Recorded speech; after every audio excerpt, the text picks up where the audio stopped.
আসসালামু আলাইকুম। আজকে কথা বলবো রিগ্রেশন বা ছোট হয়ে যাওয়া নিয়ে। অনেক সময় আমরা মানসিক চাপে ছোট বাচ্চাদের মতো আচরণ করি। খুব স্ট্রেস বা চাপের মুখে আপনি ছোট বাচ্চাদের মতো আচরণ করছেন। ধরুন ঝগড়ার সময় আপনি হাত পা ছুটছেন, বাচ্চার মতো গাল ফুলিয়ে বসে আছেন, অথবা ছোট বাচ্চাদের টোনে কথা। অনেক সময় আছে বিভিন্ন চাপে, মানসিক চাপে অনেকেই বাচ্চাদের টোনে কথা বলা শুরু করে, পুতুল খেলা শুরু করছে, আঙ্গুল চুষছে। তখন মনে হয় যে ব্রেন নষ্ট হয়ে গেছে বা কি হলো, বড় ধরনের কোনো সমস্যা হলো কিনা।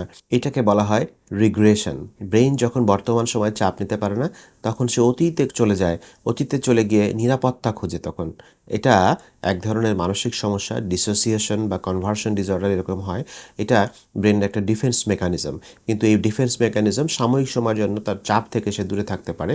কিন্তু আসলে এই চাপ কমানোর জন্য সঠিক চাপটি খুঁজে বের করতে হয়, করে সেটা যাতে সে মোকাবেলা করতে পারে সেই চিকিৎসা দিতে হয়।